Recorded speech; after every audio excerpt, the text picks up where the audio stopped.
Hi, I'm David. Let's look at this problem. We're given a set of parametric equations, x equals 2 cotangent theta and y equals 2 sine squared theta, and we're asked to find the equation of the tangent lines at three different points, at these 3 points. So if I want to find the equation of a tangent line, there are a couple things I need. I need a slope and a point. Well, I'm given the points, so the last thing I need to find is the slope. The slope of this line at any given theta, in order to find that, I'll need to find the derivative of y with respect to x. The derivative of y with respect to x is equal to, the derivative of y with respect to theta over the derivative of x with respect to theta. And since I have these parametric equations, I can find that. The derivative of y with respect to theta is 2 times the derivative of sine squared theta. I bring the 2 down, I raise sine theta to the 1 power, and then I multiply by the derivative of sine theta, which is cosine theta. The derivative of x with respect to theta is 2 times the derivative of cotangent theta. Well, the derivative of cotangent theta is negative cosecant squared theta. So this is negative 2 cosecant squared theta. There are a couple things that cancel out here. I can cancel out this 2 and this 2.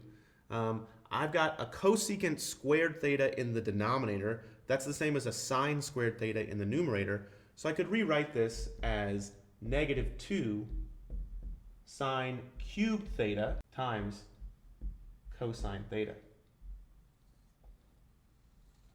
Okay, so at any given theta, this is the derivative of y with respect to x. That's the slope of my line. So what I need to do is I need to figure out what is the derivative of y with respect to x at these points. Well, let's start off with the first one. At the point, let's do negative 2 over square root of 3, comma, 3 halves. Well, these are xy points. X equals this and y equals this. And I need to figure out what theta is.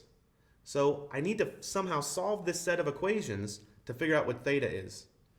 Well, I know that x is negative 2 over square root of 3. This equals 2 times cotangent of theta.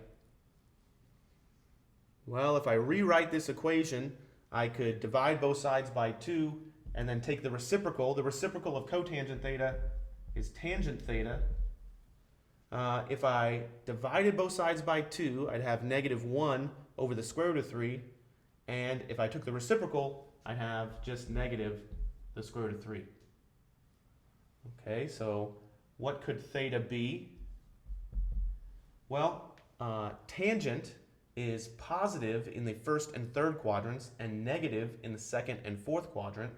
So in this case, I'm looking at the second and fourth quadrants. The reference angle for tangent theta equals square root of 3. That's pi over 3. But in the second quadrant, that'd be 2 pi over 3. And in the fourth quadrant, that would be, 5 pi over 3. And I could have infinitely more answers to this, but our second equation is y equals 2 sine squared theta. Well, I could rewrite that as y, which is 3 halves, equals 2 sine squared theta. Well, if I divide 2 on both sides, I have a 3/4 equals sine squared theta. And if I take the square root of both sides, I have plus or minus the square root of 3 over 2 equals sine theta. Well, this could be in any quadrant because it's plus or minus. The reference angle is going to be pi over 3 because sine of pi over 3 is equal to square root of 3 over 2. So theta could be equal to pi over 3, 2 pi over 3, 4 pi over 3, or 5 pi over 3. Let's just pick one that works out well. In this case, we'll pick 2 pi over 3. Okay, so theta equals 2 pi over 3 will work just fine. But now we need to figure out the derivative of y with respect to x at that point. Well, at that point, I'm plugging in negative 2 sine cubed of 2 pi over 3 times cosine of 2 pi over 3. Let's see what that is. Negative 2 times something cubed times something. Well, if I plug in sine of 2 pi over 3. That's in the second quadrant where sine is positive. So this should be square root of 3 over 2. If I plug in cosine of 2 pi over 3, again, that's in the second quadrant where cosine is negative. So this should be a negative 1/2. Okay, so let's combine these all together. I have this 2 can cancel out with this 2. This negative can cancel out with this negative.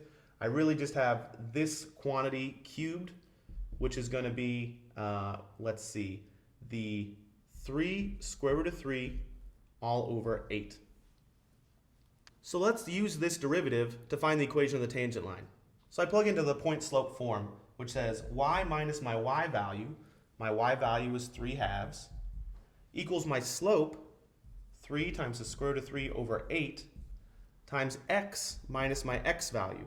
My x value is a negative 2 over square root of 3. So negative, a negative, that's a positive 2 over square root of 3.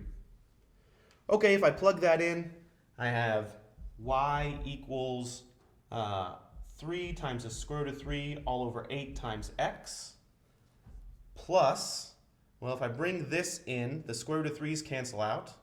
I've got a 6 over 8, or a, let's see, 6 over 8 is the same as 3/4. And then I'm going to add on this 3/2, so plus 3/2. So my final equation looks something like this. Y equals 3 square root of 3 over 8x. Well, plus a constant, 3/4 over 3/2, that's 3/4 plus 6/4. 3 plus 6 is 9, so I've got plus 9/4. And that's the equation of the tangent line at this point. Okay, I still need to do the same thing for these 2 points. So what I'm going to do is I'm going to erase all this work, and I'll do the same thing for the point 0, 2 in my next video, and then in the video after that, I'll do the same thing for the point 2 square root of 3, 1/2.